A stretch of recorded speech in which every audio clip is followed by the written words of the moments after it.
Hi everyone. Today I would like to introduce you to one of my closest friends and also a person that I would definitely trust with some help when it comes to my holistic well-being.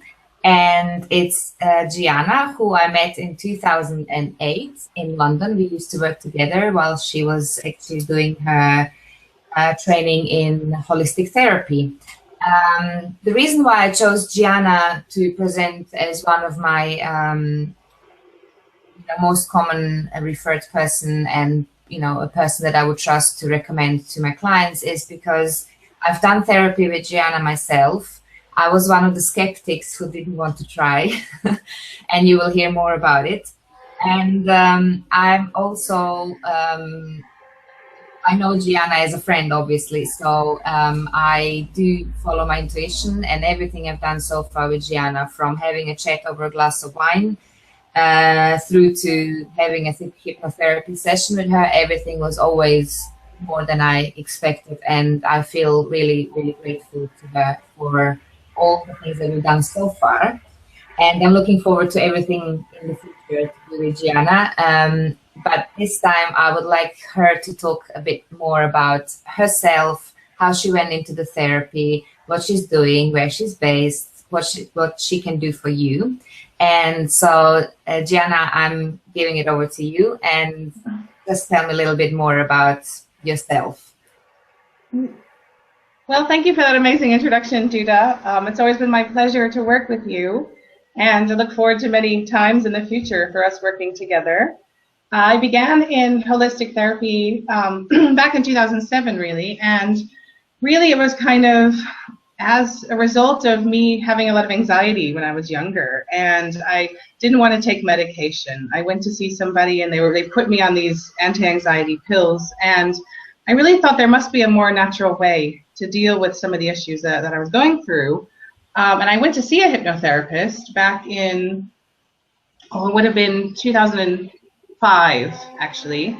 And she was very, very helpful with me. I only had 3 sessions with her, but they were so amazing. And it cleared up my anxiety so quickly, and I could really get on with living my life in a natural way once again. So I decided I wanted to train and help people doing that because I had such a great experience. And at first I was a bit skeptical. I didn't know if it would work or not, but the results were so great that I thought, yeah, why not? I'll go into this. Great. Do you when you decided to do it, did you know that you're gonna create a business out of it, or you just wanted to do it like on the side and do something else? How did it work, like career-wise for you? Yeah, I suppose it's always a risk to go out on your own and do this sort of work. So at first I thought, yeah, maybe I'll help friends and family, and I'll do little things here and there. And as part of the training, I had a lot of case studies that I needed to do. So I was kind of just having fun with that, exploring with people that I knew and that I trusted. But then this kind of word of mouth started to spread. So friends that I would treat would tell their friends or family, and it kind of went from there. So people would start calling me and asking for my advice. And I said, well, yeah, maybe I could do this as a business and for a living. So it kind of spiraled from there, really. I'm really pleased that you're doing it, and I'm really curious what holistic therapists mean, and what is holistic therapy? What does it contain? Because people might be like, oh, this is just the wishy-washy bullshit. I'm not really sure what it is. So I would love to give our audience, like a precise maybe list of things that they can expect, like different sessions, different therapies, different tools that you would use. Use them to that. Yeah, well, holistic therapy is really a whole person approach to working with people, incorporating mind, body, emotions, spirit sometimes as well. And I like to take into account the individual way in which people think and act, their own personal, unique past experiences, their beliefs, their values, and really tailor the sessions to that. So tailor the sessions to how they see the world, and really celebrating the uniqueness of each individual. So the techniques that I use are ones that I feel would be most useful for them as a person. So in that way, I'm not just sort of treating one symptom necessarily. People might come to me for anxiety or stress or sometimes depression, and that's a symptom of something a bit deeper. So working in a holistic way is really kind of getting to the bottom of why those symptoms are there and clearing them out at a deeper level. So, you know, it's a bit of a more encompassing approach, I would say. You asked about techniques that I use. I'm initially trained in cognitive hypnotherapy, cognitive being about the brain and how the brain works and in connection with the body. Neuro-linguistical programming, I'm a practitioner in that as well. I do something called emotional freedom technique, EFT, which your listeners might be familiar with, which is the acupuncture without needles, tapping on different parts of the body. I do something called emotional brain training as well, which is very big in the US at the moment, which incorporates mindfulness and neuroscience into the therapeutic approach. And sometimes, I'm training in Reiki at the moment too, and I use a little bit of CBT, cognitive behavioral therapy, in my sessions. So really, I just take what I feel is going to work best with the person, and we don't use maybe all of the techniques, but the ones that would be best for them at that time. Is hypnotherapy part of it? Yes, hypnotherapy tends to be the basis of it. So when I work with people with NLP, for example, NLP can be very powerful when you're in that sort of relaxed kind of trance-like state. And there we can do visualizations and we can use some of the NLP techniques. With EFT, it's usually that's more of a tool that we use in session that can be taken out of session and practiced at home. CBT can be used with hypnosis too. So yeah, it's sort of the hypnosis is kind of the basis of what I do, but it doesn't always happen in every session. It really just depends on the needs of the client. Mm-hmm. And I just wondered, when clients come to you, do they need to have a clear idea of what's happening to them, or is it like, would it be advisable for somebody who feels okay, something is not really right in my life, and you know, I tried this and that, and you know, maybe they had a psychotherapist or you know, counseling, but it's still not working. Is that enough for them to come to you, or would they really need to be specific? For example, saying, "Oh, I want to get rid of smoking," or I know that it's anxiety. Yeah. I mean, I get a combination of those sorts of things. I think people know hypnotherapists best as people that can help with phobias and breaking habits, like smoking or weight loss, that kind of thing. I don't know if everyone always thinks about a hypnotherapist in terms of something isn't going right in my life. They may think initially about a counselor or a psychotherapist, but the reality is that I get a lot of people that have been through maybe counseling for many years, and they understand where the problem comes from. They know about their childhood and how family influences the way that they think and feel. But it hasn't been enough. There's not enough to just understand what's happened. Sometimes they want to go the next step where they can then work to clear away the symptoms of what's happened in the past.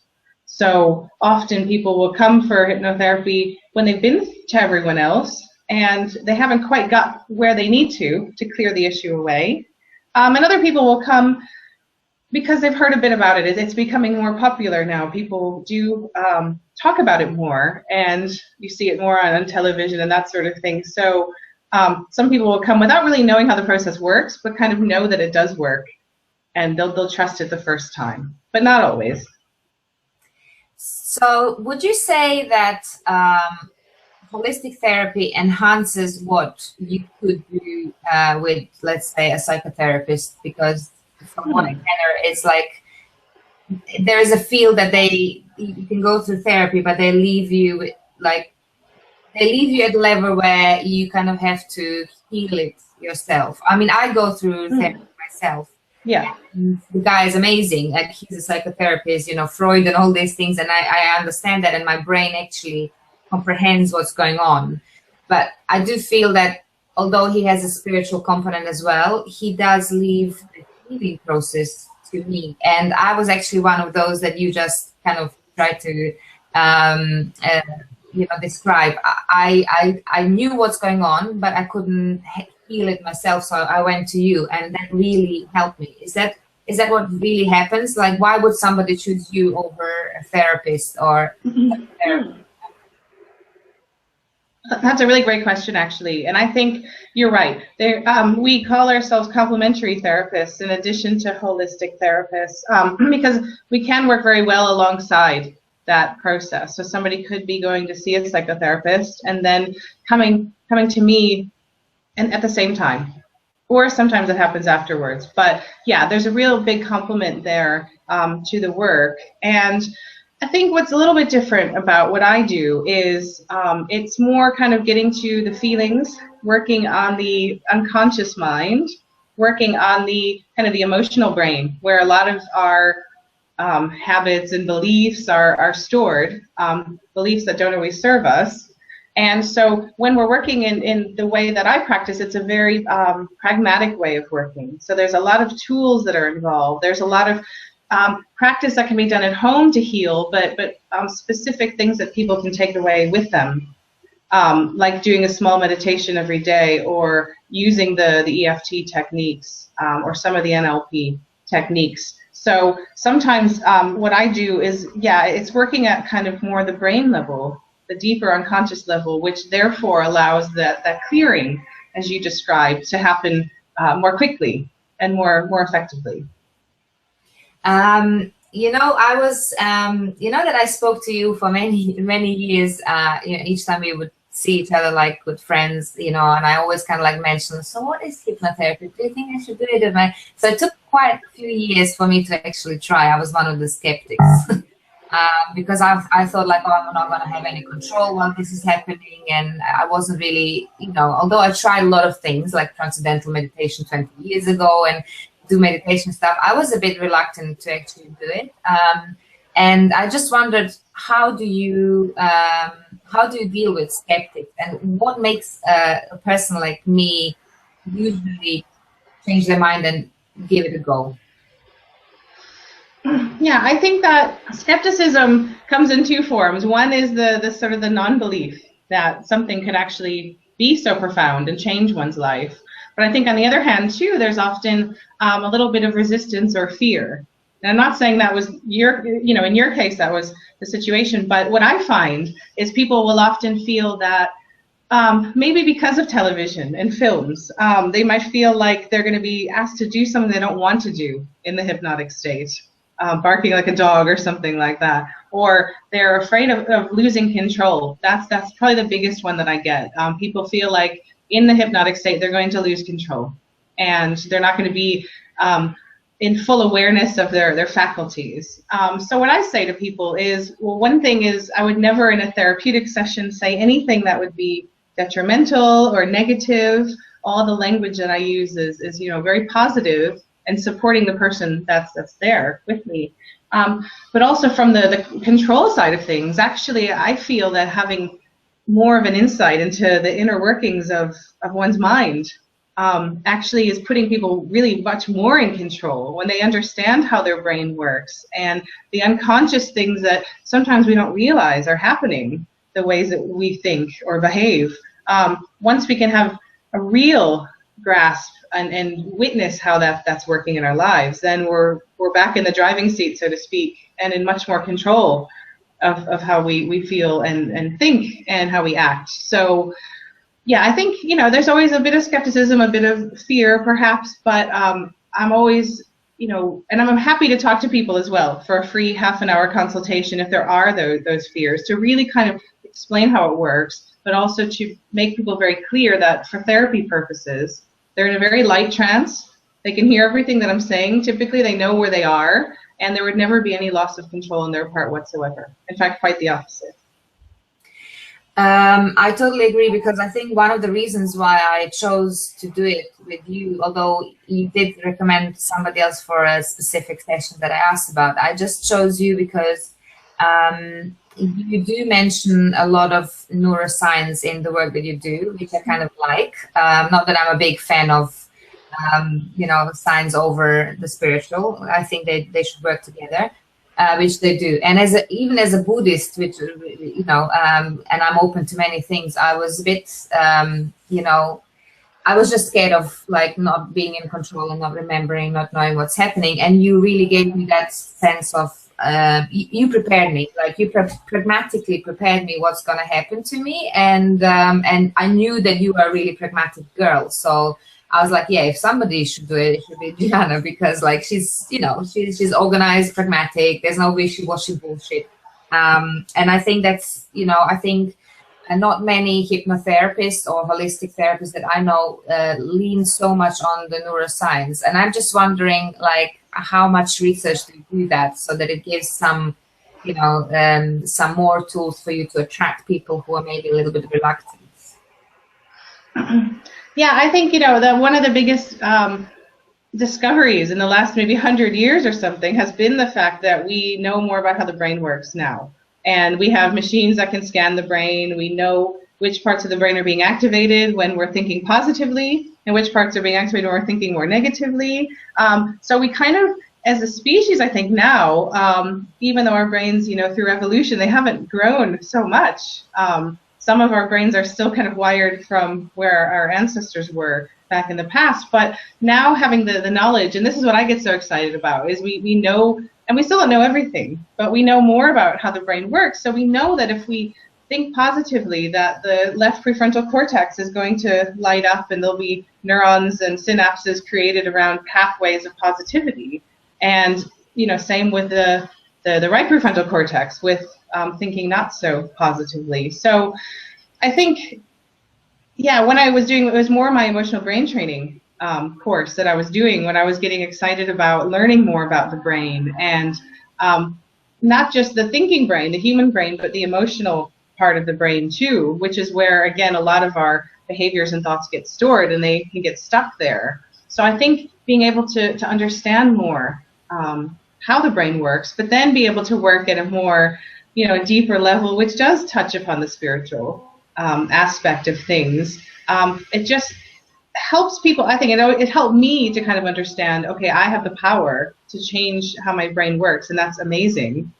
But in conjunction with that, I can change how the brain works and change how I feel, and then change my life for the better. So I think, some people that come to me really want that understanding of what's happening in my brain when I'm worrying a lot, and explaining that the pathway of the neurons that gets created around that, and then be given the knowledge that you can turn that pathway off and create a new one. It's like, wow, that's a really amazing concept. And, I think it's very exciting. So I like having that knowledge to give to people, to kind of explain. I think some people want to know why. They want to get to the bottom of why am I, the way I am, and then go forward with the work. So I think it can make the work a lot more powerful. Yeah, that really sounds great. I really get excited when I hear like news about they just confirmed that, for example, that when a person meditates, what's happening to the brain. I'm like, yeah, it's about time. And I'm quite pleased that, there is so much going on in that area. Because you can also see on social media, like people are constantly, there's more and more content in that direction. And I think it's better for everyone. And I just wondered if you can maybe give a profile of your client portfolio, like who are the people who come to you? Because I'm pretty sure that's going to be an interesting list of Yes, I see all types of people, from executives to, or maybe are under pressure and stress at work, to older people who are really more open to this kind of stuff now. I see quite a few older people that maybe feel disconnected. Maybe their children have left home or their spouse has passed away, and they really just want to come and work through some of those feelings, those emotions that are there. I see people wanting to overcome phobias, obviously, such as heights or needle phobias. But interestingly, recently, it's kind of wedding season now, and been to a couple of weddings myself, and I've had a few clients coming to me with kind of wedding nerves, being kind of not wanting to be center of attention, and really kind of thinking, oh, you know, everyone's going to be looking at me, I'm going to feel really uncomfortable and have a terrible day on a day which is, you know, meant to be the happiest day of your life. So I worked with them, you know, just really giving them tools to help them on the day to feel easier, to feel more relaxed, and to find joy in those moments that were occurring throughout the day. And I think one of the clients as well, she wanted to be calm on the day, but she also didn't want to be too emotional because she didn't want her makeup all down her face when they had to do the photos afterwards. So, you know, we worked out a little bit about feeling happy in the moment, but not letting the emotion take over, so that, you know, she could kind of maintain her composure a little bit. So that was interesting. Do you get more men or women? Women, definitely women, yeah. But I'll say it's the men that want to know about the neuroscience typically. They're the more usually the thinkers, right? And the more cerebral, well, not cerebral, but the more logical thinkers sometimes. And so they're the ones that want to hear all about the science side of things, where sometimes, and the women love that too as well, of course. But I do get more women. There's been a few more men in the past few years, which is great. But yeah, I think still women are more open to this sort of thing than men at the moment. Gianna, how can people contact you? What kind of services they can expect? What's the best way to get in touch with you? Like, introduce them if you do it globally? How does it work? Yes, well, and you mentioned globally. I do actually do sessions over Skype for people. I've done sessions for people in Japan, in Australia, a lot in America as well, especially family and friends from over there. But yeah, so they can get in touch through my website, which is innerbalancetherapy.co.uk. They can also send me an email. It's a long one, Gianna13@innerbalancehypnotherapy.co.uk. And yeah, they can give me a ring as well. That's absolutely fine. I'm happy to do, as I said, a half an hour consultation over Skype or over the phone to just talk people through what to expect. But yeah, probably the best way is to go into the website. There's a contact form on there, and to maybe just give me a little bit of information about what they might want help with, what they might want to explore in their lives, and yeah, and I'll usually ring back and talk through the process that way. And in terms of how long, you know, the process would last, can you explain to people that, you know, what is it, like a 3 months program? Can they do just one session? What can they expect? Well, it really depends on what the issue is, really. But typically, we call kind of hypnotherapy and the other things that I do, we call it brief therapy, because it isn't usually, you know, you go to counseling maybe for a year or more. With this therapy, it's really, like I said, it's working at the kind of the brain level, the unconscious level. So it's clearing things fairly quickly. So usually it's about 4 sessions only, depending. Some people, you know, if they have, I treat people with agoraphobia, and, you know, that's a prolonged period of anxiety, so that might take a few more sessions. But typically, 1 session for a phobia is enough. Somebody may have a fear of flying, and they can usually clear that in 1, maybe 2 sessions. And I'll often give them a recording of the session as well that they can listen back to reinforce the work that's been done. So, yeah, I would say 4 on average is typical. So very, very short period of time, really.